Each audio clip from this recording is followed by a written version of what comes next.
I'm Kyle Johnson, the only game developer working on this game, Drowning in the Abyss. It's a turn-based strategy game that uses the famous job system from other JRPGs. There are many classes you can set as your main and subclasses with different niches and strengths. Today, I'm going to go over the Gem Thief, a DPS class. The Gem Thief has many skills all around making an enemy weaker and opening them up to get destroyed. So I'm going to go through the skills in order here. Lunge is a pretty basic attack that allows you to do some good damage.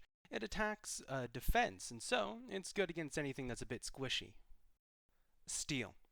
This skill allows you to steal the most recent positive token from an enemy, and you gain half of its stacks. Evasive Stance gives the target 2 stacks of positive evasion up tokens. These can improve your survivability by making you much harder to hit. Spread Infection is a fantastic utility tool to set you up for damage.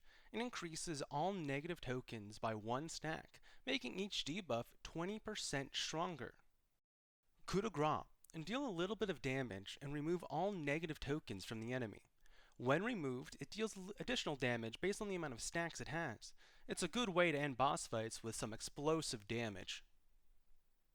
Each class in Drowning in the Abyss has passives that really round out the class and make it stronger in what it wants to do. Chrysalis Liberate is the innate passive of the Gem Thief class. It will always be active even if you use Gem Thief as a subclass. This ability allows you to break your chains quicker than anyone else. Every time you gain a negative token, it lowers its duration by 1 turn to a minimum of 1 turn. So all debuffs aren't very sticky when using Gem Thief. Free slot passives are passive that, when unlocked, can be used no matter what class you have active. If you have the class as your main class, you get them for free.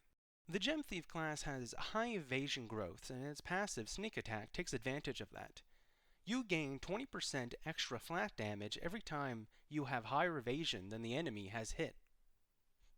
DIA is a game with perfect information. So, if you want to see exactly how Sneak Attack added to the damage, you can simply look into the combat log that will tell you the detailed information on how the attack worked and how its damage is calculated.